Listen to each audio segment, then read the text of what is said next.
You know what they call me? The raw dog. You know why? Because I'm a fucking raw dog, man. Welcome into Broccoli Horror, everybody. Today we're talking baseball. Yeah. Nice little winter, spring training time classic here. It's a Richard Linklater movie. Everybody wants some. You guys want to jump right into the movie? Or you have some stuff to talk about. Now I kind of feel like we shot our shot before we recorded, and now we don't have anything else to say. I have nothing to say. We can't talk outside of the podcast anymore. It has to be a rule. It's also hard to start with the raw dog and then not talk movie. That's true. So true. I mean, listen, I'm fine getting right into it. All right, let's do it. Did you guys have? I don't even know if you guys were aware of this movie. Did you have any previous conceptions of what this is, or? No, I had never heard of this movie, and my husband Matt looked at the description online this week, and he said, it says comedy/sport on it as a warning to me that this film featured sports, famously my favorite thing in the entire world. And then I just looked at the poster and I knew some of the actors. That's it. Yeah, I knew Glenn Powell was in it, and that's about all I knew going into it. My coworker, who I was talking to that I was going to be watching this movie, said that it's kind of the spiritual, not predecessor, but it's like Dazed and Confused, kind of. Yeah. And that set me up a little bit for it, but I didn't really have any expectation for it. I didn't expect I don't expect much of anything out of a comedy sport movie. Emma Kristen's favorite thing as well. But I usually do like sports.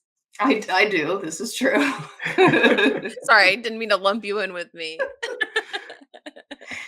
Nick, I almost texted you so many times because I was so pleasantly surprised, and I love this movie so much. Me too. This movie is, I hate that it's listed as a sports movie because it's a college comedy. It's not like sports are just kind of there in the same way. Like if you made a college movie and you listed it as a frat movie, it's not really about the frat. It's just about being in college. Like, yeah. I wanted to point out, it's very funny that like this is Linklater's return to his like Dazed and Confused days, because 2013 he comes out with Before Midnight, ends the trilogy. 2014 he comes out with Boyhood, spent a lifetime working on it, and then 2016 this is his next movie that comes out. Man's an icon. What can we say?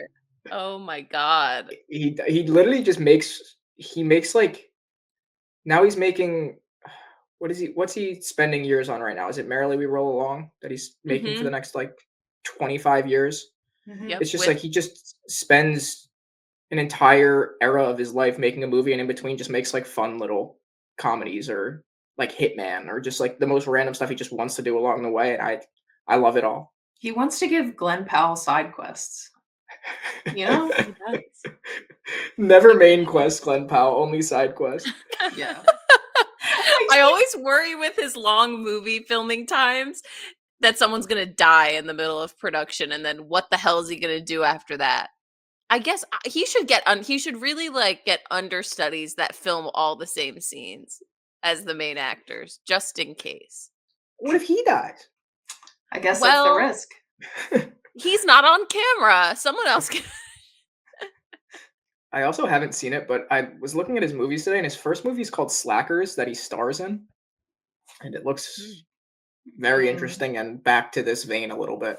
It's another Texas movie, which I guess, I mean, he's from Texas, but it feels like he's very familiar and very comfortable making movies. This takes place in Texas. Dazed and Confused is obviously famously McConaughey in Texas, and then Slackers was in Austin, so he's clearly very comfortable with this like time period, this setting, this like very specific dialogue he has that he uses in his movies that he fucking nails in this movie. And no better place to start than the start of this movie, when you start off just thrown into the most classic, like, late 70s, early 80s. My Sharona's playing, and he's pulling up in the old car to, like, an old college house, and it's just, like, vibes set immediately. He's just checking out girls the whole way in. It's just, like, the perfect tone of you're not sure if you're gonna feel good or be, like, kinda disgusted by this movie. Mhm. It took a little time at the beginning of this movie to decide that as well. Now, I was already like, you play My Sharona, and I go, you've scratched an itch for me. Let's see where this goes. And I I wanted to say this so many times. The music throughout the whole film, I was like, if I were clubbing age in the 80s, I would be a menace to society. And this film proved that for me. So hmm I wrote I down twice in my notes, make clubs groovy again. yeah. It's what we need. They do not pigeonhole themselves with the time period or genre of what they're doing. They're like, we're gonna hit every kind of scene you could hit in the Yeah. 70s, 80s time period, and you're gonna get to see what all of them would be like if these characters Mhm. were in that scene. Yeah. This immediately with this, you walk in, you get the house that's breaking down like classic college town house, and you individually start to get these weird characters as he enters the house. They're all, I don't know, not real, like in any way. Like none of these people are kind of know what each character is to your life. Like you've kind of met that person, but never to the extent that each character is played up. To the point that this, to me, this setting and these characters feels like a sitcom more than a movie at this point. Like when they're all together, you start to move through the movie and they all get together, they start to make more sense as a unit. But when they're separately in their individual places, Yeah. it doesn't even feel like you could make a movie out of this. It feels like you would need an 24 episode, 8 season sitcom to get through all these characters, like developed and meshed out. Yeah, but But I think you're exactly right in that they're all like someone you've met before, because every single person I was like, "Oh, that reminds me of so and so. Hey, that reminds me of so and so." So I think it's a great job that, you make such specific characters, but you make them so you cast such a wide net with them that anyone can draw connection to them. we kind of discussed it. This open puts you in a weird spot where you don't really know even what the movie's about still, but you kind of get a vibe off of it at least. There are honestly too many characters to just sit here and pick them all apart right now. But did any of them stand out to you guys right off the bat? I have like probably 20 bullet points of my notes from this movie. Quite a few of them are about Wyatt Russell. And Okay. what was Willoughby? Is that how Mhm. it was? Willoughby. And Willoughby, yeah. Willoughby. But specifically Wyatt Russell. I know Glenn Powell has charisma, and he, of course, is a scene stealer throughout this movie. But Willoughby was probably equal to him for me throughout this whole movie. And I am just obsessed with Wyatt Russell in this specific part in this movie. So he stood out right away. I thought I was gonna be alone in that because I Oh, feel you the felt the same? same way. Oh my god, Yes. yes. I kept writing down I wanted to write down after every scene, Willoughby's my favorite character, Willoughby's my Me favorite character. too. And he was an immediate Wow. standout for me. Yes. Old man Willoughby. Yeah. You know, you gotta do what you gotta do. Yeah, Yeah. Willoughby fucking rocks. The two transfers being Willoughby and Niles, who is the raw dog quote at the beginning of this movie, they're such standouts. They're the two probably strangest, most left field characters in this movie that are just Sorry. like such perfect to make transfers and just be like, where the fuck did you guys come from? What Mhm. what is going on here? Yeah. Um, once we get through that like opening house introduction where everybody kind of has their own little niche, their own little section of the house, their own little thing that's going on. They're very separate as they're approaching, but like they slowly start to come together. And they head out and do a drive around town. It's fairly inconsequential at this point, but they do meet some girls that kind of define the plot in a way that it seems like they had to pitch this movie as a rom-com almost to get it made, but Linklater didn't really care about that part. But you meet Mhm. clearly the one girl, Zoe Deutsch, so you know she's going to be important. Mhm. That's all I really took away from this. And you get to see how girl crazy they're gonna be for this whole movie. Mhm. This is where I immediately started to like this movie. I found throughout the whole movie I was waiting for something like really bad to happen and like waiting for some hijinks that causes a lot of distress or for them to do something stupid that caused a really stressful couple scenes. Never happens. Never happens in this movie. And all I want to do is be in a car with my friends and sing a song that we all know the words to while we're Oh driving god. around. When Rapper's that Delight? happened, oh my god. When that happened, I was like, "Oh, I am really going to love this movie." That was the exact second that I was Mhm. fully on board for the ride. Nick, in your true fashion, but not in the same sentiment, I did a time check when that scene came on because I was like, okay, immediately I like this movie.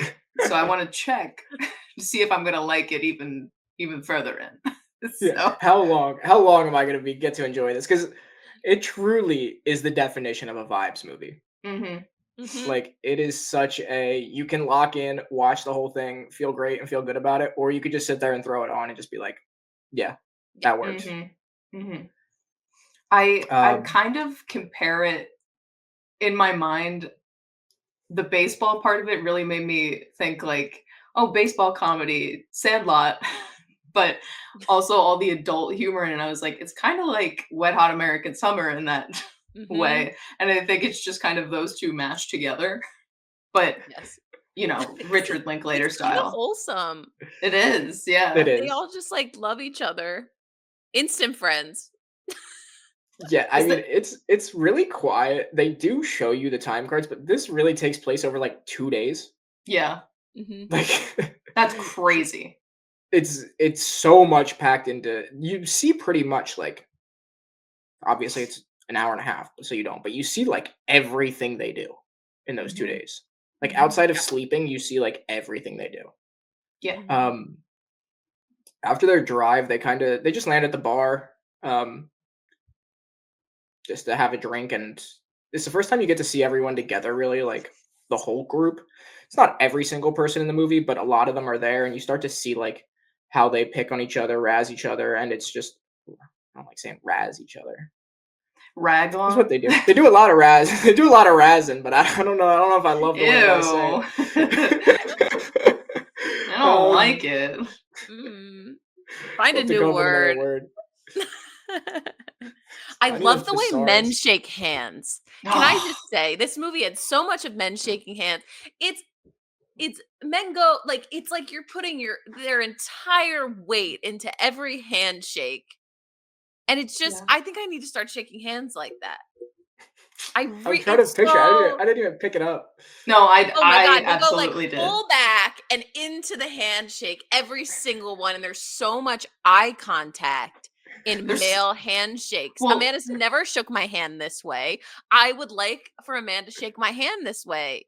hold on, there was a Okay? lot of contact, period, this whole movie. Yeah, There was It's a very sure. physical movie. handshaking, ass smacking between guys and girls,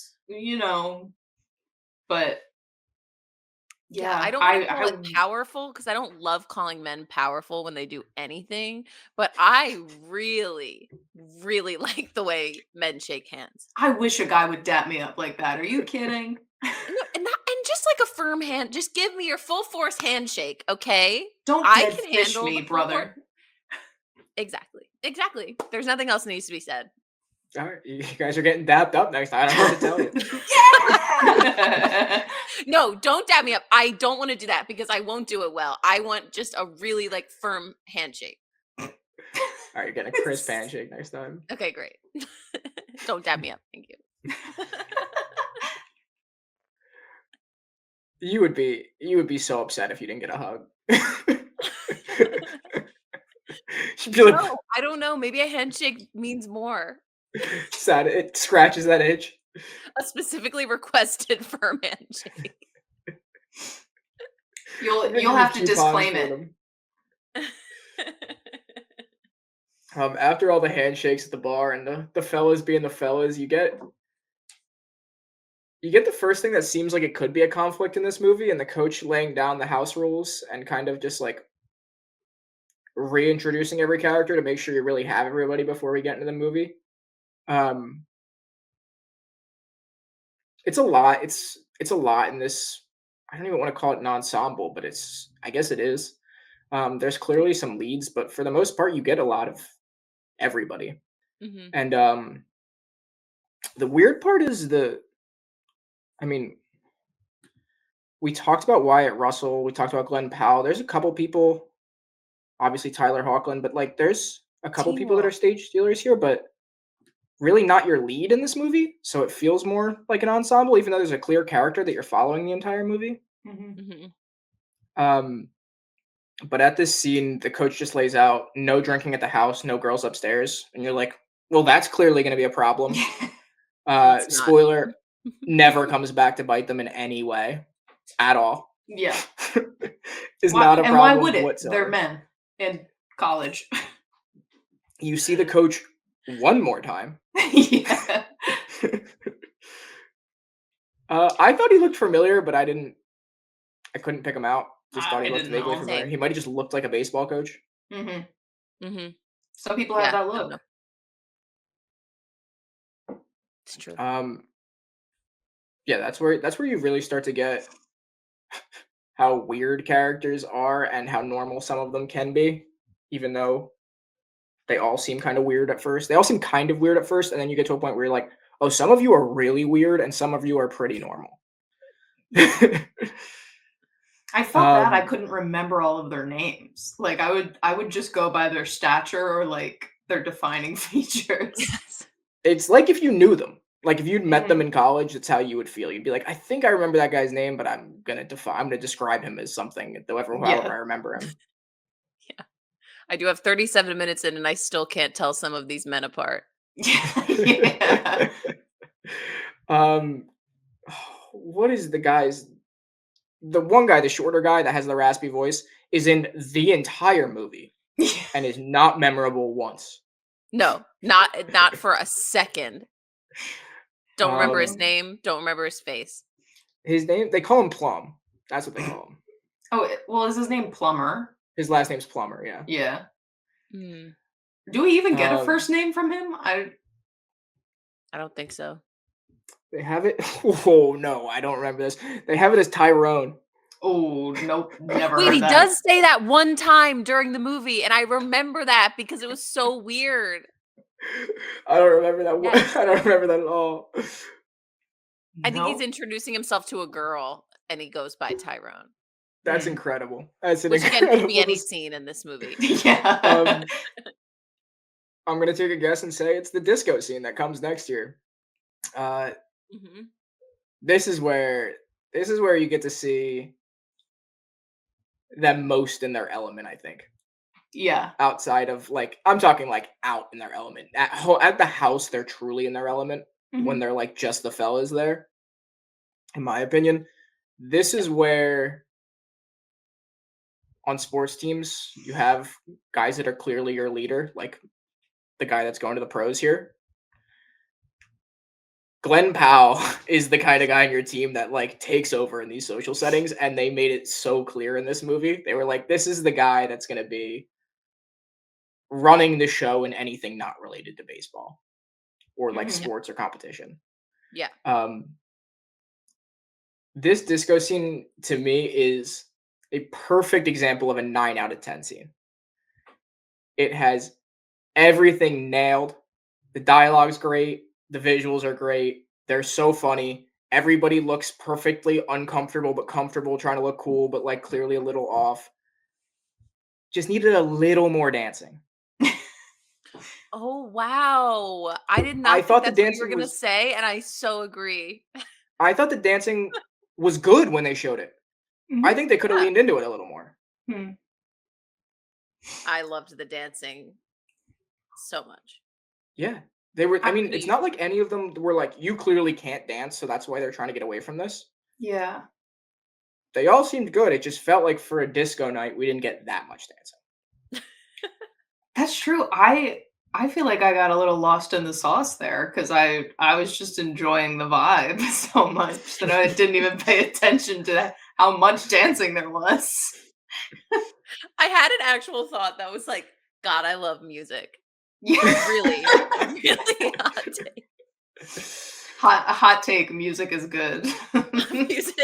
Music is good. If you like music, this movie's for you. This movie might be more of a music movie than a baseball movie. I'd agree with Yeah. that. But lack of dancing, and despite the great music, we end up back at the house.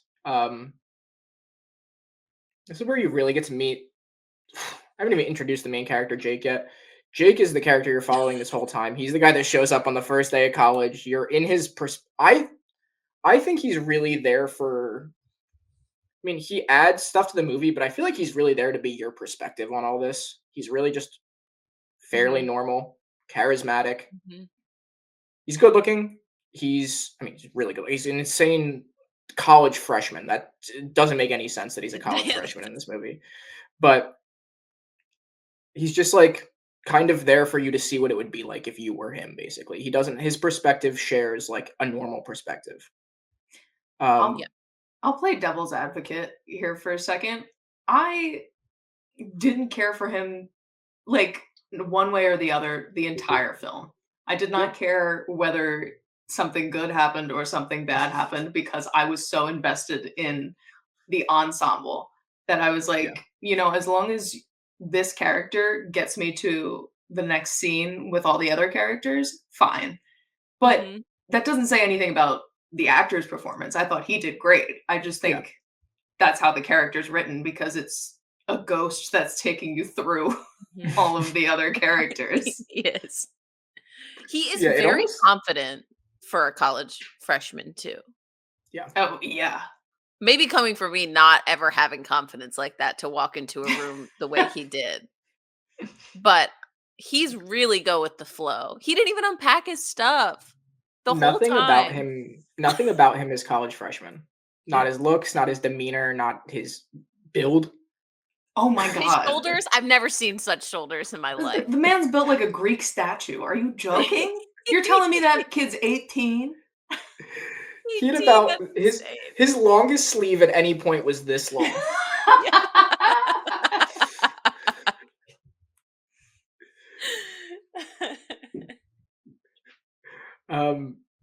And to go along with the plot, immediately his first night of college, just picks up a girl. He's like, "Yep, this is it. No this issues. is how college is gonna go for me." And I think no wait, maybe it's later in the movie, but he like somebody says something and it's like, first week at college, we're doing great. And I'm like, if I felt this way about college, I don't know if I would have made it through college. If I felt I'm this like, kind about anything in life, First week at college, I was crying in my dorm while like The Climb was playing at a door event in my RA's room outside of my room. yeah, I got the stomach bug. ooh, ooh. Oh my god. Wow. What a tough day. Yeah. I wasn't at the disco necessarily, but Your stomach was. yeah, something was going on. The rule breaking starts here, and you're like, girls upstairs drinking at the house. You're like, again, maybe something. You get the inkling that in a normal movie this would be a problem, but you don't really feel like it's going to be here. Like it doesn't give any of the signs that like this could be a problem down the line. You just maybe think it would be because they introduced that rule. And you really get to know that his roommate's kind of a dick. Yeah. They call him Buter Perkins because he's just What's a his good name? old Billy boy. Autry? Billy Autry, which is Southern enough. Yeah. Yeah. I had a soft spot change for it. him. I will say that. No, I Billy hate Autry it. just loves his girlfriend. Yeah. You hate him, Emma? Oh, kind of. I thought he was mean to the main character when he wouldn't give him the room. That was the I guess biggest conflict of this whole film. I guess Kristen didn't hate him because, like she said, she didn't care whether good or bad things happened to Jake throughout this movie. Yeah, Yeah, that's it's true. That's true. I guess I cared a little bit more about our protagonist. Emma couldn't get past the shoulders. She cared for him. Couldn't see anything else on screen. I don't think anyone could get past shoulders like that. Physically, couldn't see anything. Um, God, I fucking love this movie. Buter, Buter, yeah, he's just a dick. He won't let him have the room. He's trying to bring a girl up, and then that just kind of ends that way. You don't. Does he end up with the girl? I don't even know what he ends up doing. Car. Oh, they go out to the car. That's right. And then the next morning, Buter's already packed up to leave to see his pregnant girlfriend. Yeah, one day late. One day late, and they all go nuts when he says it. That scene's like very irrelevant, but I think it's so funny, that scene. Yeah. Do Do you agree Glenn Powell looks like extra guinea pig in this movie? He's a shout out to my sister Natalie. He's a Crash Bandicoot. Oh. Oh. He's one of the Crash Bandicoots for sure. You don't know who Crash Bandicoot is? I know we talked about this. James Marsden. There's a bunch of actors that look like Crash Bandicoot.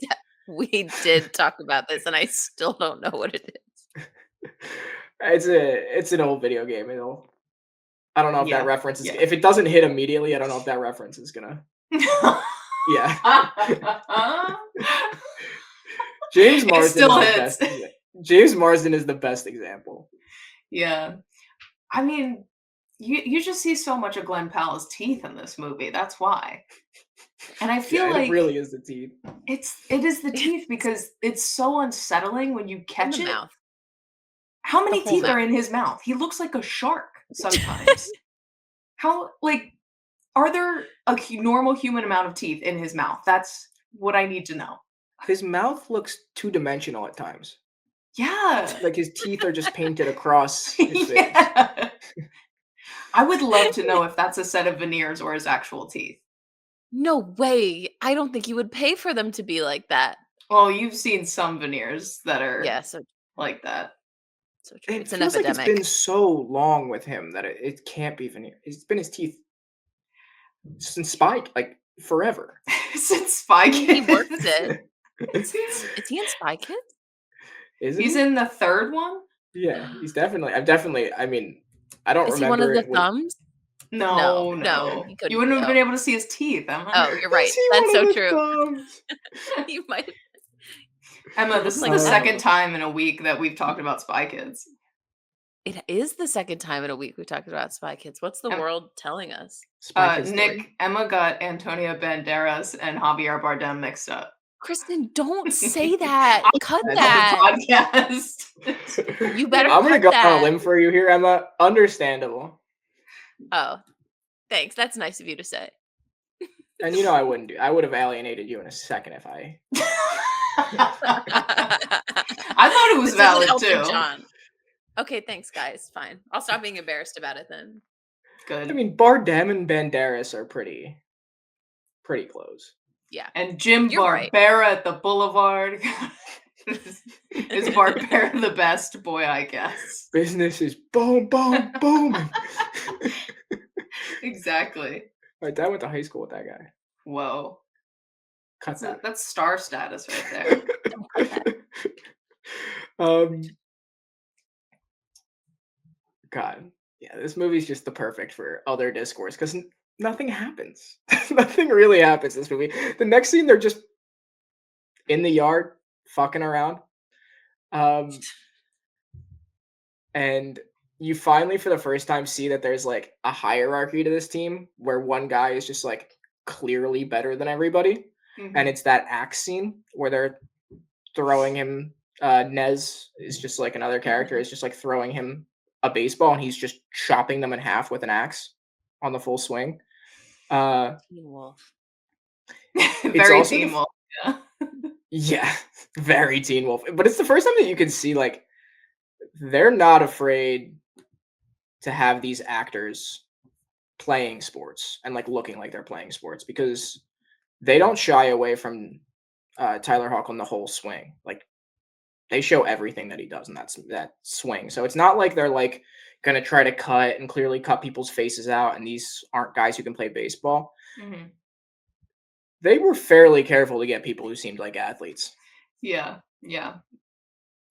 I will say though, the obviously CGI baseball that splits in half took me out for the split second that it's on screen, and then I was back. Yeah, this is. I looked it up. I actually took this time right at this scene to look it up. $10 million budget for this movie. So And they weren't working with a ton, but a lot. and Guess what they did probably at the box office? wait, what did it do at the box office? What's your guess? 800,000. No, I want to say like 6 mil. 5.5 mil. Yeah. I read that it was a bomb and I went way too low. Yeah, I mean, but Emma does win because Price is Right rules. Yeah. Hell yeah. Suck it, Kristen. So what? This is like the fun pickup to you've got to meet the weird characters, their love of drinking, their love of girls, and the last thing to complete their holy trinity is their hyper competitiveness. Mhm. This has to be I think this has to be really carefully done because in a good vibes movie, hyper competitiveness doesn't really play. It's not a component you would think of. Mhm. But for all intents and purposes in this movie, it feels like Glenn Powell's almost a narrator that's in the movie. Hmm. Yeah. And he kind of walks you through every step of like, yes, there's competitiveness here, but like, here's how we use it to our advantage and why we all get along because of it and all that stuff. So I think that they kind of do a good job, like introducing it and then immediately like kind of dispelling it as something that could be a problem. Yeah. Yep. Because it was almost not funny when he got upset, when Teen Wolf got upset about ping pong. It was almost not funny. And then they Yeah. turned it around. Yeah. So before that, this is only that like the vibes are still great. We haven't got to the ping pong yet. The ping pong is the first like I think that's on top of the Buter scene probably the biggest conflict we get in this movie. Mhm. Yeah. And Linklater immediately goes to the well with the dazed and confused getting high. Yeah. Before we get there, we have to get to the trying to go back to the disco night out where first they're at home getting ready. You get the cologne scene where you kind of see, oh yeah, these guys don't just look. Some of them don't just look like freshmen, and some of them look like seniors. Some of them are actually very young, and the one guy Mhm. like is kind of aware of his character and like knows what he's doing, and the other guys are like, "What the fuck is cologne?" You know, like it's like a coming of age moment for some of them. Mhm. Yeah. They go to the disco, and the fight happens. Oh my god. The Any takes on this fight? I I will say I predicted immediately as soon as Bad Girls by Donna Summer started playing, I was like, shit's going down. I was like, what's gonna happen? Because it's not gonna be good. And I I thought the entire thing was hilarious, and I don't know if I should have, but I was laughing the whole time. Yeah. I was too. I mean, it's so funny that they go so over the top with this one character. Everyone else is weird and like dialed in, and then this one character in Niles, his weirdness just expands, like fills everyone else's void Yes. that they leave with their weirdness like Yeah. being condensed throughout the movie. He like just gets weirder and weirder. And a screwdriver is the funniest fucking choice. I know. You just flick a line? Outrageous. You just flick that line? Flick a line in my screwdriver? um Starts a big fight. There is a very good like I thought a great addition to this movie was I don't even remember what is his name. Who? Mick Reynolds, the guy that's just Tyler Hoechlin. Oh, yeah. Yeah. Mick Reynolds gets up to try to get in this fight, and they're like, "Sit the fuck down. We can all get in a fight. You're actually going to the pros." It's just like a really quick little cut where they like push him back in his seat, and I was like, "This is somebody who was like, he was out with the fellas when there was a fight, and somebody had a promising future and was like, sit down. We're all gonna. Nobody's gonna get hurt in this fight, but you're gonna get in random trouble that's gonna mess up your career." Yeah. Yep. After this, they pivot. They kick Niles out of the group. They tell him to go home, raw dog. And I don't know why he keeps yelling, "I'm a raw dog." It's the weirdest thing to yell. But they go home and they re-wardrobe to go to the country bar. Everybody just has a country fit. Yeah, I thought about that. I was like, how does everyone have a country outfit suddenly? Are they in I guess I Texas didn't go to in this college movie? in Texas. Yeah, I think that But does everyone in Texas? they might. Yeah, I feel like you gotta be. You have to have one outfit. I feel like to go out, but Or maybe one guy has multiple. So if Yeah, there's a couple maybe. guys that don't, he has a few things he can share. It's like Buter was out of bras. town. They could have raided his closet. Yes. Yeah. Yes.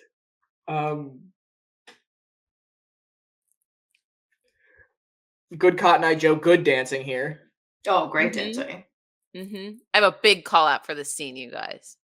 Do it. Call Do it. it. Do it. Do it. Do it. Do it. Do it. Do it. YouTube sensation Yoga with Adrian was in this scene. and Wait, she I was didn't know one that. of the random girls. I spotted her instantly.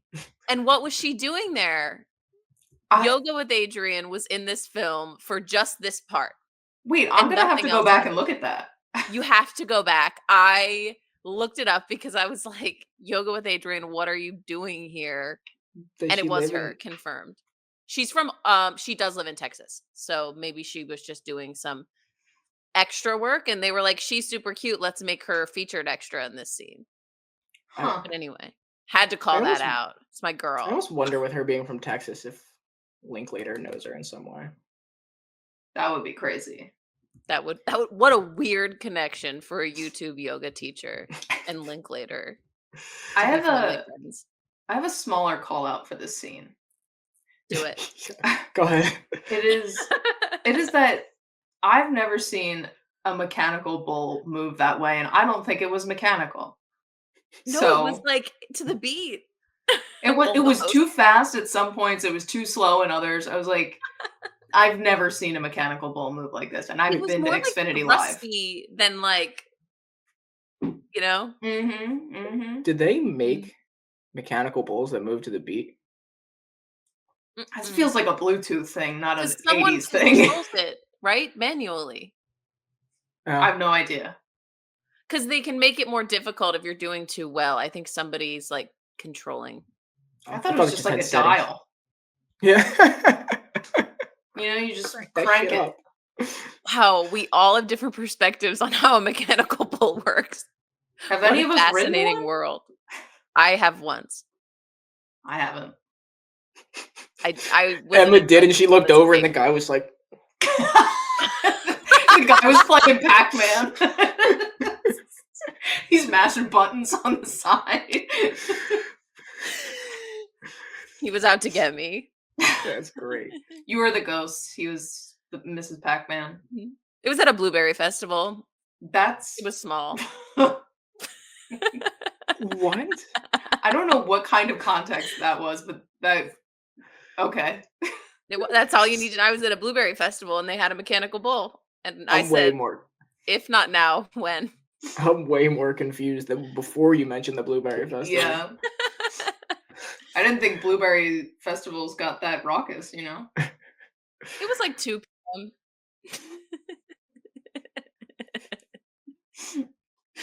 I don't have any more context. I don't have a great memory. I'm okay. Yeah, you were concussed by the blueberry mechanical bull man that shot you off of it. Press It the was just a eject giant button. blueberry. We're riding a giant blueberry. The mechanical hard. bloob.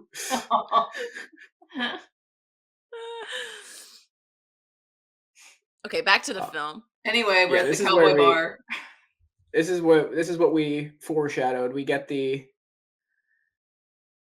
real hyper competitiveness with ping pong, table tennis, if you will, No. Ping pong. No. and lots of America's sport. marijuana. Yeah. Yeah. Um, we'll start with the ping pong, but I would mostly like to talk about the weed. All right, talk about the weed then. We kind of No, already I mean mentioned the ping pong. we have to touch on this ping pong scene. It's the first time you see like I said, they mentioned McReynolds and they talk about how he's like way better than everybody, and you kind of see it, but you get to see what it's like when somebody who's like hyper competitive and driven loses in anything, Mhm. and he just loses his shit, rips his paddle at Jake's head. Um, Later, somebody does mention to Jake, like, if he wanted to hit you, he would have hit you. You Mhm. weren't like gonna get away from that. He's basically a pro baseball player. Yeah. But Mhm. um yeah, he kind of flips out, breaks the paddle. Uh do you guys have anything from this? It's really a point of tension in a movie. It would be a point of nothingness in almost any other movie, but a point of tension in a movie with no tension, it feels like a heightened point. I I think almost it's underscored how much tension there is in it because of the vibe setting they've done up until this point. Yeah. So I I really didn't go over that scene's impact until I was further in and they discussed it later Mhm. of like Dale saying if he wanted to hit you he would have because Yeah. I was like I almost for completely forgot about that. So I do think it was very important to show like what it's like for McReynolds and just how cutthroat his world is. Yeah. Mhm. Mhm. And there's definitely a feeling for me of like, I don't know, we all kind of have that guy when it's just the guys that like really like ramps up his competitiveness and lets the Mhm. like testosterone of the room like build upon what he's feeling, and he just like freaks out if he loses something. So it felt familiar in a way, but obviously to that level, like maybe not ripping a paddle at the wall, but it was definitely a familiar feeling. But the more familiar feeling to me was this movie to me has like a lot of my later college experience like tied into it. I Mhm. didn't. I stopped smoking weed early on in college, so I didn't smoke, but everyone I was around did a lot. Mhm. So this scene felt very funny to me with Willoughby like truly coming into his own here. Mhm. Yeah, my later college experience was a lot of smoking weed, specifically a bong at my friend's house, one single bong. And this really did bring me back to that place. And it hurt. I couldn't even watch him hit the whole thing, hit the entire like it was pain, Yeah. pain flashbacks. It's like you kind of you realize, it's movie magic, but at the same time you're like, "Good God, I would be dying if I were doing this." Different This planet. I my last 2 years of college, I had 7 roommates. So we lived in a Oof. house, one of 8, Oof. and It's unbelievable. at different points, different people were selling weed. So it was just like constantly this flow of this scene, like on repeat in my Mm. head. Um,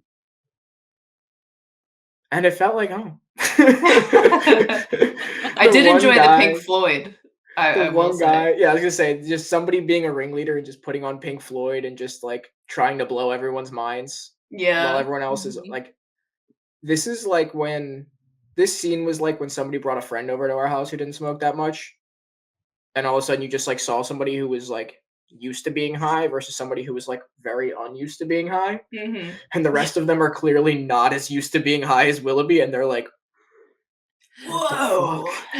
He's just going off about like, and it always ends with the same like, and language, man. Yeah. What even is Yeah. language? Oh my God. Man? Yeah. So I think we should try our telepathy here. Oh yeah. You think of a Everybody, word, Nick. Are we guessing? Okay. go ahead. Pasta. Not far off, Kristen. I was stuck on pink. P though. There's something there. It was charcuterie. Ah. Well, prosciutto's pink, and Yeah, so is we and then charcuterie is Pasta's a often followed by starch. pasta. Yeah. wait, look. This is why. Uh-oh. Oh shit. Sadie's mom one time got me a little ornament that's a charcuterie board. Oh, That's so cute. That's so cute. All right, Kristen, you think of something now. Okay. This is Okay. good podcasting. You have it? Yeah. Okay. Book. No. Dinosaur. Not far off. Well, I mean, they both started with D. It was dog. I was wrong. I was really wrong on that one. I mean, Emma, go ahead. yeah. Okay, I have it.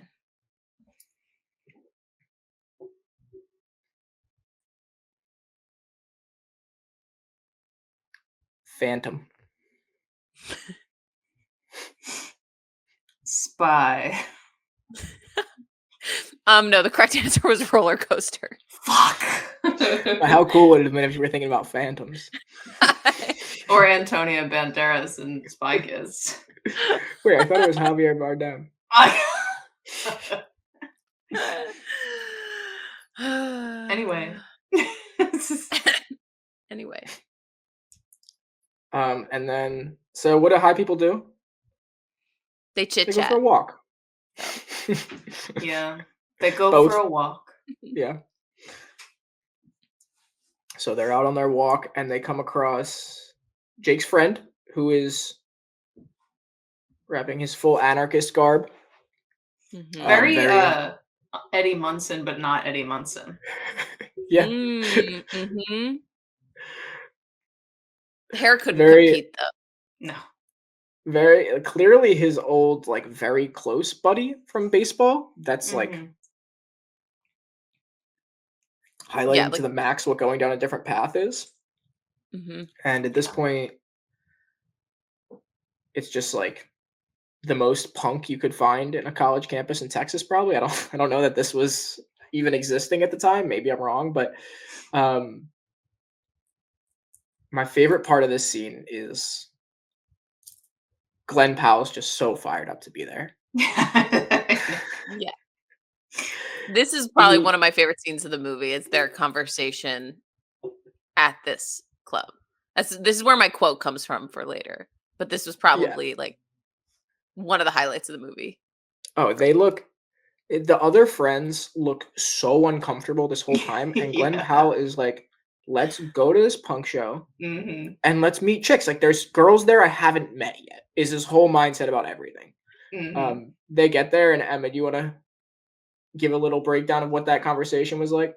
Or what that punk show was like? Well, there was moshing. It was like a real punk show. And I keep wanting to call our main character. Oh, Jake, because his real name is Blake. So I keep confusing it. Either one works. He's starting to kind of like feel like a phony. He's talking to Glenn Powell. You know, we've gone to these different parties. We've done disco. We went to the Western bar, and now we're here. And he's starting to kind of be like having a bit of an existential crisis of like, why are we doing this? And Glenn Powell is pretty much just like, but we can meet girls at all of these places. So why aren't we doing this? Yeah. I thought he was almost going to get deeper and be like, we're just trying it out. Like, we're just figuring out who we are. And he sort of was saying that, but then it really was just like, this is just another way to meet girls. Why don't you understand? We're not being phony. We're just Yeah. enmeshing in their culture to meet ladies. Yeah, that's true.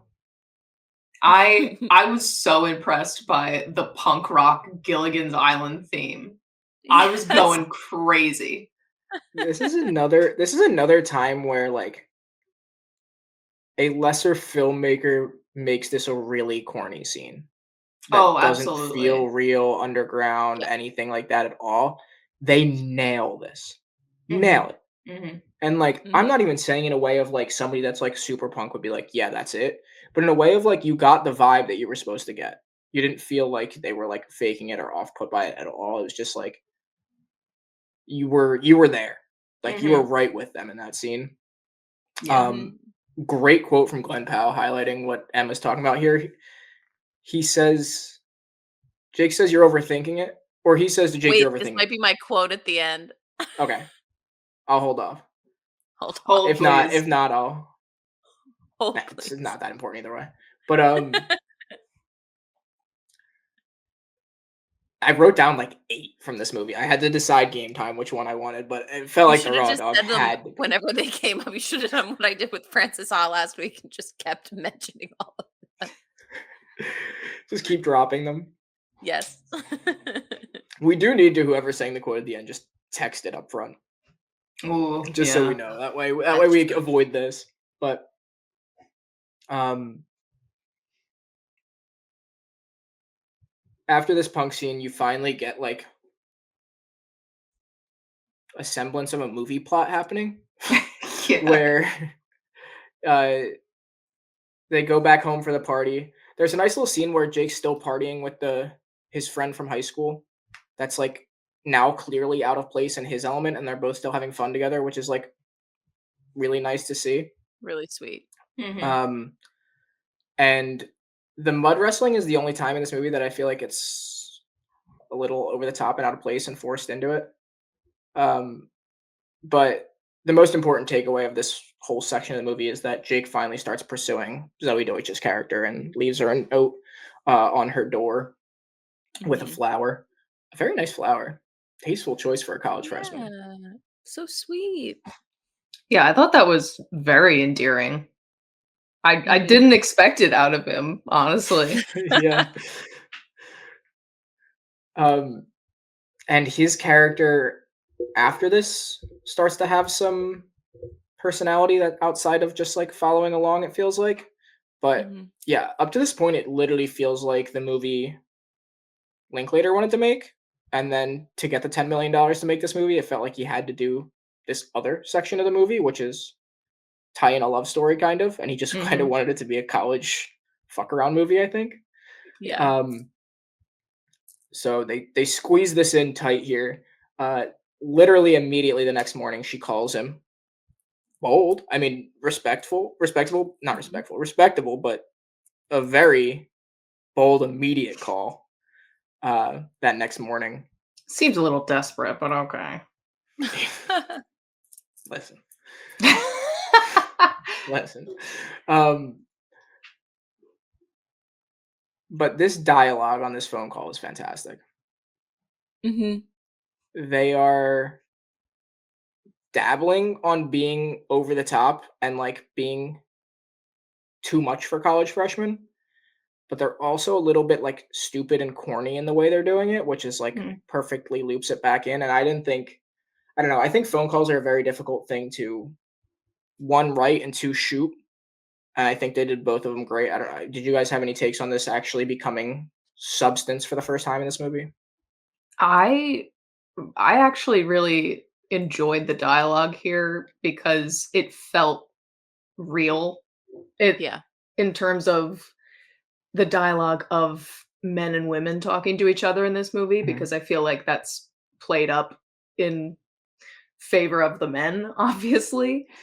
So this is the first time where I was kind of like, yeah, this seems more about where I would be in this kind of film, or this is how I would think if I was in this situation. So it was heartfelt and it was earnest to me. I liked that. Yeah. Yeah. I Emma, I agree. know I you were love stoked to Zoe. have a theater girl. I wrote that down. Yes, I love Zoe Deutsch, and I feel like she makes every piece of writing she's given feel authentic and very real, and I just like adore her in anything. Yeah. But yes, I wrote down I love cool theater girl representation, and not even in a way that she like is a theater girl that's like, oh, I do this, but I hate everyone I do it with. No, she genuinely loves it and is passionate about it and likes everybody Yeah. that's in her theater program, and she's still cool. Really Yeah. impressed with this movie for doing that. Yeah. This movie doesn't make fun of anybody the No, whole time. Like the boys, any scene that they go visit, they they respect it and they're genuinely enjoying themselves, and like this movie really does not make fun of anybody. for being such a womanizer movie at its core, it is not it never makes you feel gross about it. No. Like, No. you really think you're going to multiple times at the beginning, like, especially at the very beginning, Yep. Mhm. and then you just become so comfortable with these characters that you don't even feel nervous that they're gonna do something scummy. Yeah. Yeah. Like, there's a lot of times there's that, like, anxiousness, like, "Oh, is this gonna go over the line?" It's like, at no point do you even feel like it might. Like, it's just, Mhm. like, they Mhm. ease you into just, like, being so comfortable with it here. Mhm. Um, after that phone call, we get practice. Emma, I'm guessing this is the scene you were dreading. Actual baseball. Oh, I didn't even write anything down about I was this gonna say, I scene. think you forgot that they play baseball in this movie. Well, oh, sorry. I was gonna say I wrote it down. I said we were over an hour into this movie and we're just seeing baseball being played, Yeah, Yeah. yeah. like I actual did like the baseball. scene. I did enjoy it. I thought it was great. But the only note I have in this scene is I feel like Glenn Powell would be easy to draw. Good lord. Challenge To accepted. baseball. Now let's talk about baseball. Um, this scene makes me a little sad upon rewatching it because the first time Willoughby like really looks like comfortable and you can like really see him like fully like not feel like he's almost performatively doing stuff. He's like just like so in the zone when he's pitching. Mhm. And then we'll just jump ahead and this movie doesn't spoilers don't matter in this movie. You just jump ahead and you find out that he's, you know, like 30 and just been jumping around and fake transferring to colleges with credits. And it sounds like he just like really loves baseball and he's not good enough to go pro. Yeah. Mhm. And like obviously he seems to enjoy the college lifestyle and stuff too, but it's just like he wouldn't have to be a baseball player to keep doing that. He just genuinely loves baseball. And like you can Mhm. see with that scene, like I mean, I keep saying it, but they clearly picked athletes, and like Wyatt Russell does a very good job looking like a pitcher. Like he's Mhm. very Mhm. smooth on the mound, and he just like looks comfortable there. And then he just gets yanked off stage. He's done. They pull Yeah. him. We don't Coach see him pulls him again. aside and is like, "You're off the team." Um, Yeah. looking back, it's like, yeah.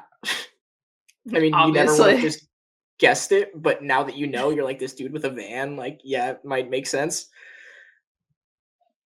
And he did Um, actually look older than ever again, retrospect, but like when you look back, he did look older than everybody. he had a big beard. And people in this movie, like, other than Jake, don't look older than their age that much. Yeah. No. I loved Like that one freshman, the one that won Knuckles. I thought he was I thought that was a sweet character. I don't know why he was such a small. with the little mustache. Yeah, the Oh, long hair. yeah, yeah.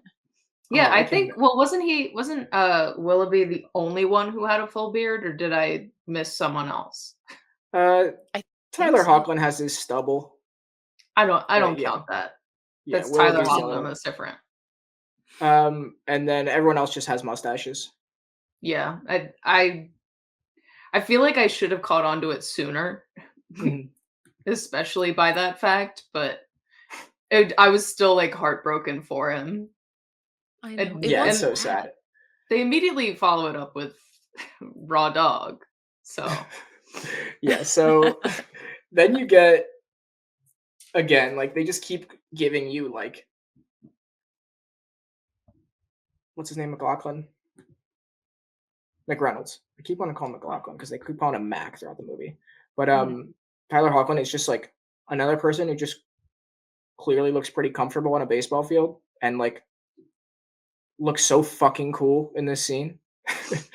uh you finally get to see the step up of like what does Niles actually have? He just keeps yelling at people about how good he is. What does he actually have? And immediately just gets taken yard.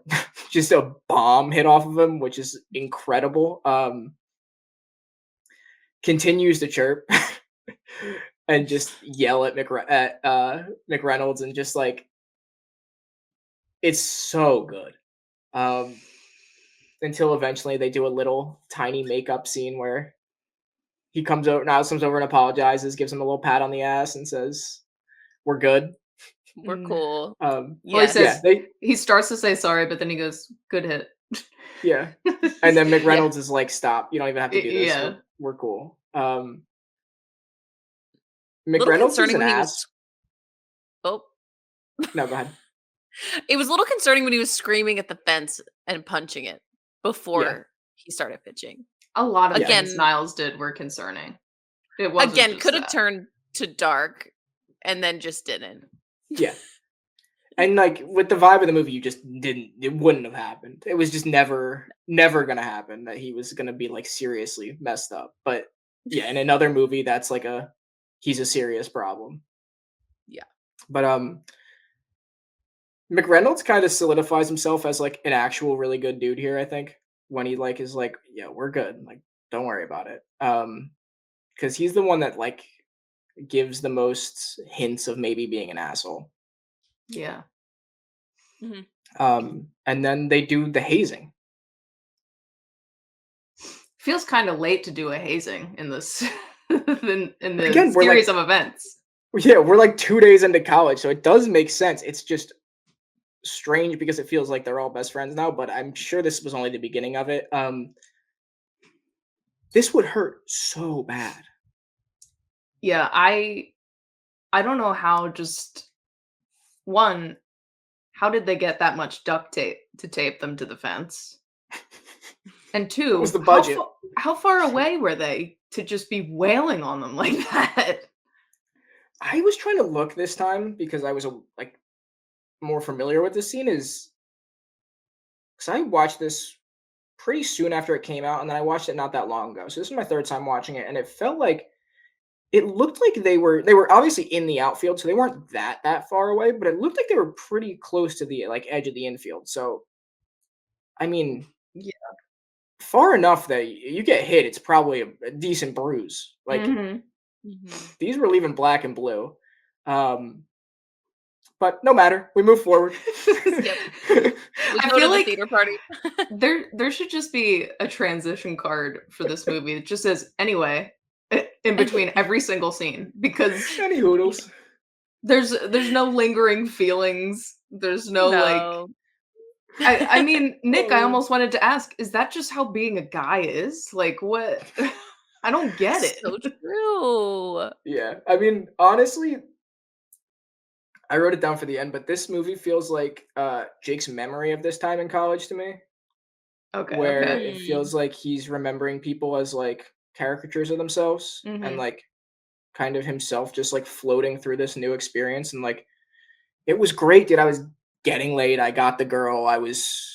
Got put in my place at baseball. I had this hazing memory. It's just like it felt like it was his little takeaways from this like first weekend that was like one of the biggest weekends of his life.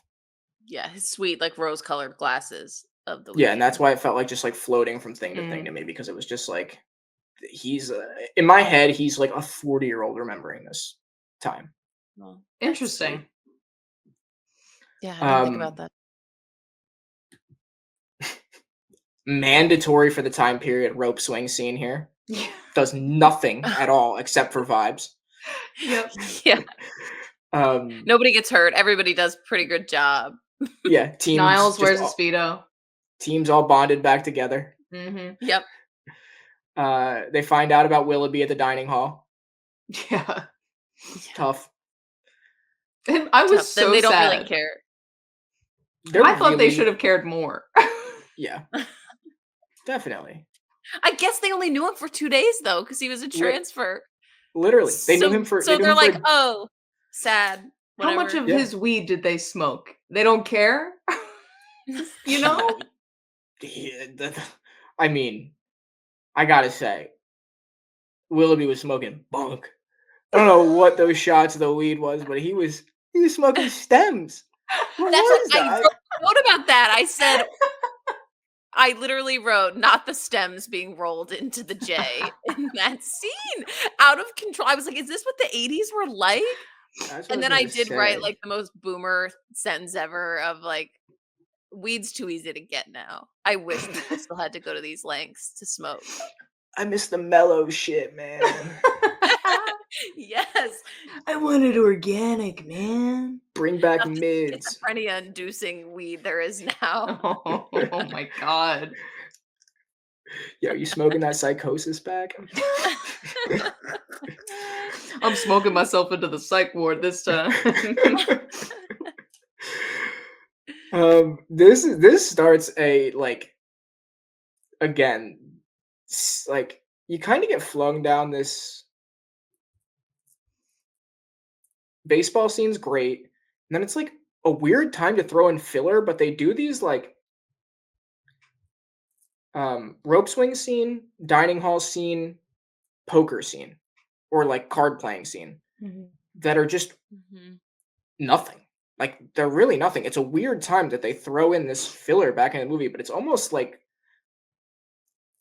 feels like a last second heave from Linklater to be like, this is kind of what I wanted this movie to be, and now I have to wrap it up with this love story that I have on hand here. But Mhm. this is the More last bonding. like of the fellas that you'll get. I was gonna say it feels like when, you know, if I'm editing a video project and I need B-roll for things, but the B-roll by the end of the project doesn't exactly fit into the spaces I have left for Yes. it. Yeah. I just put in whatever the fuck, and I feel like this was the whatever the fuck. And they Yeah. were like, it doesn't need to advance the plot. It doesn't need to convey anything about any of the characters. We can throw Mhm. in one detail about Willoughby leaving, and Yeah. then they can do fuck all. So Well, we shot it, so right. It almost feels like it's part of the deleted scenes reel that just made it Mhm. into the movie. Yeah. Yeah. Which I'm happy about. Yeah. I would have watched another half hour of this movie, honestly. Yeah. Mhm. Now I'm stalling because from here on out, Emma, I'll let you take us home with the theater discussion. Like the theater party? I've never been to a theater party like this. I don't think I've ever been to a theater part. No, I have. That's a lie. They don't look Mm, like this. they don't. Nobody puts this much effort into anything in college. I don't think any college students ever put that many decorations up for a party ever. No, No. this party The rips. the costumes were also like pretty elaborate. Like, how did Zoe Deutsch have that Alice in Wonderland? Like, this is her second day of college. Did she go out and buy it from a store that morning? Also, the I don't. quality of that costume, not Too 80s high. quality. Mm-mm. I Oh, was not '80s quality and not 18-year-old quality either. Mm-mm. Who's I got the was money? I was almost guessing that they were doing a show that was Alice in Wonderland. That's why everybody had Alice in Wonderland stuff. I feel like Uh, Well, you I wouldn't have thought your they were wardrobe at theater. home though, like that. Yeah. Yeah. I feel like they were just like leftover costumes. Not like leftover, but maybe. past Yeah, show they did it. costumes. They did it the year before. Okay, Mhm. I can get on board with that they raided the costume closet of Yeah. the department. All right, that's what Yeah. I'll say. But still, the whole ceiling covered in like whatever that was, I like nobody would do. I just don't. That was a little far for me of the creativity that would be put into this. The But yeah, one they go to this. shot at theater kids that they take here is the cat in the fridge. Yeah, yeah. Wait. The who is it? What the hell is his name again? Short guy? Gunner? No. Who's to Oh, say? Plum? Plumber? I don't know. Yeah. He just goes, "Cat? Cats don't go in the fridge." And I was like, "Damn, That's true. This motherfucker is spitting. Yeah. I do also I wanna call out that "Pop Music" by M is one of my favorite songs of all time, and Loved that I choice. almost flipped my computer when I heard When it they hit start it was playing. perfect. It was perfect. It's It was so so good. camp. It's, like, ideal. The thing I hated about the scene, that's probably the thing I hated about most about the entire movie, was her accent as Alice in Wonderland. Why did she do that? I thought it was so cringy, and I love her, and I was like, "This is the most theater kid shit that's giving me secondhand embarrassment." Yeah. And that was the only thing I didn't like about this movie was her Alice in Wonderland accent. Mm. I Yeah, feel it like feels she like oh, sorry, go ahead. I was just gonna say it feels like the dating game is like a scripted miss almost, but it doesn't get addressed really.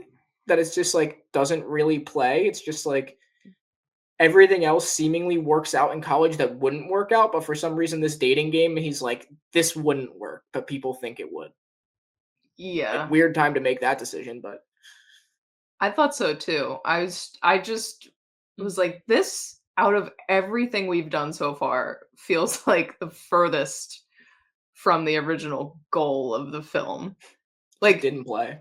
I It guess didn't. my thought is that, you know, if you're a theater kid, you by proxy know a little bit of improv and Yeah.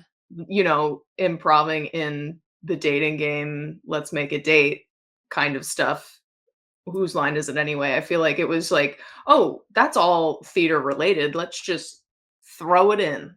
Yeah. Do it. Yes, and that felt like maybe it was because it felt like the most I guess with all the decor there and stuff, it was the grand finale of the movie, but I think it was the only part of the movie that didn't feel realistic to college, Mhm. if that makes sense. Like, the coordination that the party took Mhm. didn't feel as realistic to college as it would have been.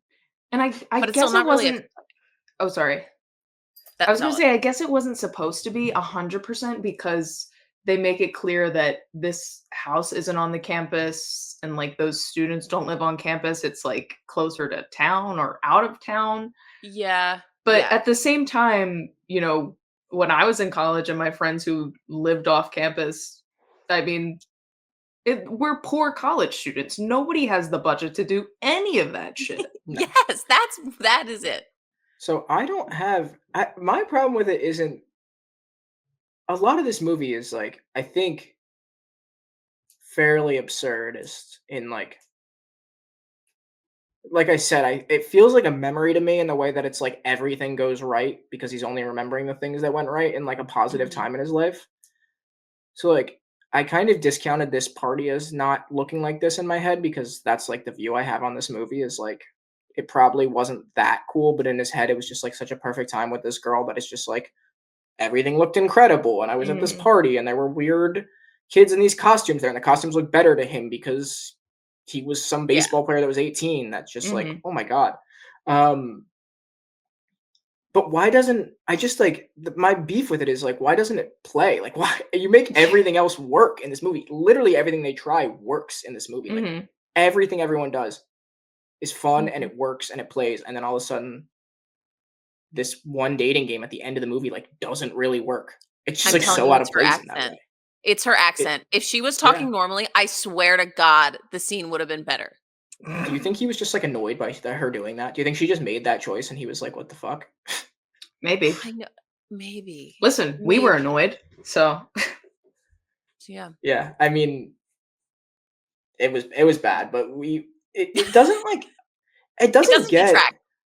no, no, it's still great, but it doesn't, like this movie, like, it fizzles out in a weird way where it doesn't really get better with this, like they're back at the lake and they're having this nice conversation, but they're like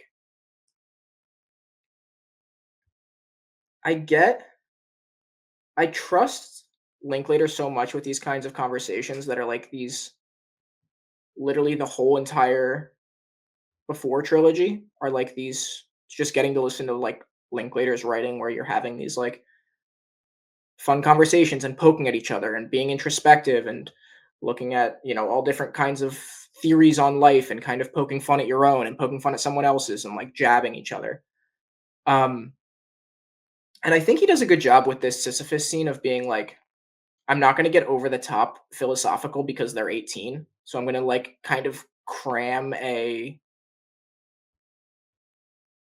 Greek myth into something in his life that he thinks applies to it that's like not that applicable.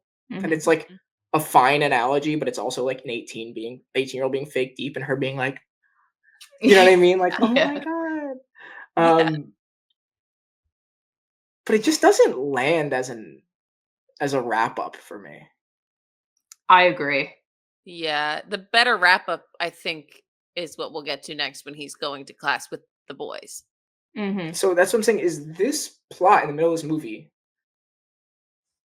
I mean, I've been saying this the whole time. You guys can tell me if you think I'm wrong. I don't think he really wanted it. No, Like, yeah, I I agree with I you there too. yeah, I think like this love story happens because he had to sell the movie as like almost a college love story, and he Yeah. just like chunks it in here. But like Mhm. Mhm. it doesn't even like wrap up that well. He's just like, and they stay together. Yeah, I Yeah, think Oh, sorry. No, go no, ahead. go.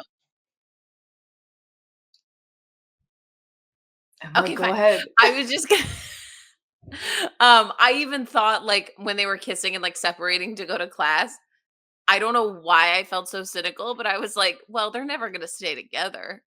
Hmm. It's their first day of college. Mhm. I say as I'm married to my high school sweetheart, but but like we broke up for college. No, but I literally thought like it's day 2 of college. He slept with someone the night before. Yeah, They're not staying together. This also is pointless because they're gonna break up. He's a no, college athlete. They're gonna break up.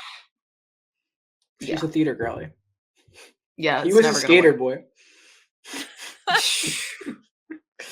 Um, Uh, I had a point. No, I ruined it. No, you didn't. No, you didn't. Um, no, I was just gonna say, I feel like the love story plot was lumped in there because somebody, whatever studio it was pitched to, said, "Well, how are we going to market this to mhm, men and Mhm. women?" Because it's all about the boys, and clearly women don't want a movie all about the boys, so you have to throw in a love story in there. And Mhm. I mean, I don't think that's I I don't care, but I Yeah. think that's what happened because that's what movie executives want, and they want the most money for their investments. So, yeah, I do agree with you that wasn't the original plan. yeah. It feels it's one of the only parts of the movie that I said felt rushed, even though the movie only takes place over a weekend. So, Mhm. yeah. Um, Agree. yeah, I probably should have looked this up, but Linklater played baseball college, so it literally is like it says it's semi autobiographical, so it's literally like his career was ended by a heart arrhythmia. Jesus. Oh my Um, god. Oh so yeah, god. it's literally is his like fond memory of like starting out in college being a baseball player in Texas. Hmm. Um, but yeah, I mean, it's a Paramount movie. It's clearly jammed in to be under an hour 20. Any movie that's over 110 minutes, that's under 120 minutes to me is like somebody told you this had to be under 2 hours. It's like I being thought it was 5'11". I thought it was 2 I thought it was an hours. hour 57. It is now. It released at an hour Oh. 16. Oh. Oh. Oh. Yeah. What was So, are those scenes where we're saying that are filler? Were they not in the original cut? I think this was much more of a I've never seen the original cut. Mhm. Um, but yeah, I think hmm. wow, that's so interesting. Yeah. Oh wait, we're literally saying no. We're Uh-oh. literally saying the same thing. Uh-oh. Hours. I'm saying 116 minutes. Yeah, it's an hour and 57 minutes is Hour what I 7. thought I saw. That's in 100. Isn't that 117 seconds? I mean 117 minutes. Isn't that the same thing? I don't know. I think we're doing the same Probably. math. We're Don't literally doing ask the me to do same. math. 120 minutes is 2 hours. Yeah, So it's at So an 117 hour minute movie. 57 is an hour. Wait, an hour Yes. 57 is 117. Yeah, we're saying the same thing. But I We're thought you were literally- yeah. saying an hour and 16 minutes. No, Yeah, that's what I thought too. Yeah, no, I mixed up. So what I'm saying is they tried to keep it under 2 hours, Gotcha. clearly. I think this is, maybe I'm wrong. Maybe this wasn't a longer cut of movie. Wow, how dare Linklater you? movies are so long with like so many different cuts. It feels like this would have been, but maybe all that filler, maybe everything wasn't it. But he yeah, it just feels like they were like make a romantic comedy here and keep it under 2 hours, and we can try to market that. Right. But then we get the class scene to end it, Mhm. and real life starts for the first time in this movie. You kind of get a like air of reality hitting. Yeah. Mhm. Can I say Zoe's character, who on earth was wearing that to the first day of freshman year college classes? She wasn't playing.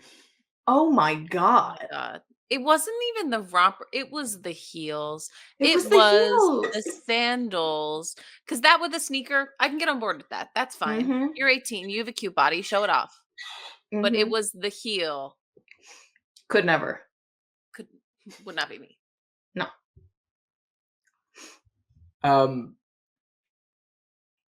Any final notes, final takeaways from this before we hop into our post show stuff? I feel like we haven't touched a lot on Dale's character. I No. think he's a great I supporting loved him. character. Yes, he made the movie warm in the beginning, like right when he came in, because when he was first walking around, everyone was so fucking weird. And then Mhm. Dale came out and was the first person that was like, "Oh no, we're just messing with you. It's fine." And was like the Mhm. first person that was normal there. Yeah. And the whole time is like a super warm, nice guy. I wrote down that he's like the set of training wheels that help the main character get through the weekend. Yes. Yeah. Yeah, Because he Glenn really Powell's is. too, yeah. Glenn He Powell's really too is. aggressive. He's like in the only actor that feels like they're not like actively trying to steal this movie. Mhm. Mhm. Yeah. Like he's along for the ride. Like it matches his character perfectly too. He's just like Yep.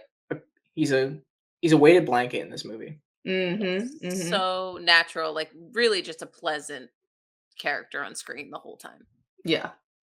The kind of performance that if you found out the actor was a bad guy, you'd be pissed. Oh, Because you're like, you think Yes! that's Oh, actually him. Yes. I Agree. wouldn't be And I able to looked do up it. his IMDb. He hasn't done like he's been acting consistently, but he hasn't had this big of a part into too much else. Which surprised me because I thought that he would have gotten stuff from this movie because I thought he was great in this. Hold on, I just went radioactive.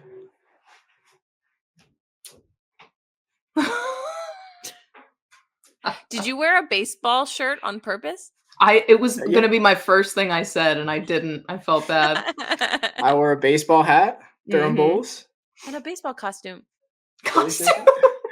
Yeah, she does say at one point, she asks like, when are you guys done rehearsal? Talking Mhm. about practice. That was And I was cute. like, this is exactly how Emma would talk about baseball. But hers was genuine. I would do it on purpose. Oh, I yeah. know they're called uniforms. I was going to say something else, but I couldn't think of a stupider word to use there. Yeah, I think you nailed it. This movie to me just really made me want to drink a beer. Mm. Mhm. They make drinking seem so fun, and they really don't get hangovers in this movie. Yeah. They're 18 and we're not anymore, you guys. They're not all 18. Well, yeah, That's Willoughby's true. 30. He's not drinking. Yeah. He's just smoking cigarettes and weed the whole movie. Keeping them young, you know? They're around 18. 18 to 22, you're fine. You can wake up at 6 a.m. after drinking all night. Yeah, senior year of college is when it like started to set in, but that was like barely compared to in hindsight. Yeah. Mm. Yeah. It did make me nostalgic for college, this movie, of just the time in your life that you have the least amount of responsibility and most freedom. Yeah. Yeah. this made me get FOMO for a college experience that I would have gotten if I did not go to college in a city. Uh, Yeah. and I am, at my core, not a city person at all, but for what I wanted to do, I went where it was best. So I was so jealous that they could just go dick around in the river or wherever, Mhm. creek, lake, whatever the hell it was, and then go to class. I would be doing that every day if I could have. Yeah. So, This was yeah. reminiscent of the Penn State experience for me, for sure. I Mm, mean, you didn't get probably the Texas. We don't get the Texas weather, but like that time of year in school, it's just like nice either way. So you just like that going back to school period was so mhm, nice because there was just yeah, so much outdoorsy stuff to do, and could also be 18 and drunk doing yeah, it. yeah. The Yeah. way I would sit my ass in a little inner tube with a beer and a speaker, I'd be set for life. The way I wanna do that now. That's the I'm most intensity you've had in this entire It podcast. is, cause what the fuck? I was in the concrete jungles for 4 years, man. You're speaking with conviction. Ah, I got my limit. Anyway. Yeah. You guys want to talk about who's hottest? Oh, one last thought before we get there. Actually, this is such a hilariously long podcast for what this movie is. Zoe Deutsch almost feels. Everyone else feels like they're in their time and place in this movie. Zoe Deutsch feels a little bit modern comparatively to the rest of the characters, Little iPhone face. but I think it kind of works because she's like tying him back to a reality almost that we would Mm, feel.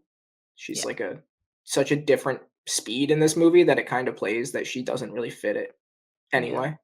She It's not doesn't throw me distraction. off so much that it Yeah. distracts me from Mhm. the actual movie, but I get what you're saying too. Yeah. Totally. She has a hilariously small amount of interaction with any other character but him. Yeah. It's true. She's like not even in the same world after Yeah. the Which first interaction. yeah. Which is Um, accurate, probably. who's Um, hottest? Wyatt Russell, Really? Willoughby. Uh, yeah, Nick, you know that's gonna I be said what my I said. answer too. Why are you surprised? I was expecting it from you, Kristen. I was not expecting Emma to say that. Who'd you think I was gonna say? Well, say yours. Say yours. You go. Mine's Zoe Deutsch. Okay. Yeah, that's fair. I think Emma. I thought yours would be Jake. No. It's interesting because he kind of reminds me of my cousin Jake, whose Ooh. name is Jake Ooh. also. So, That's yeah, the 2 shoulders, strikes. of course, but the face Yeah, No. just first because of my being, cousin Jake. I don't think So, this is a hot Glenn Powell movie.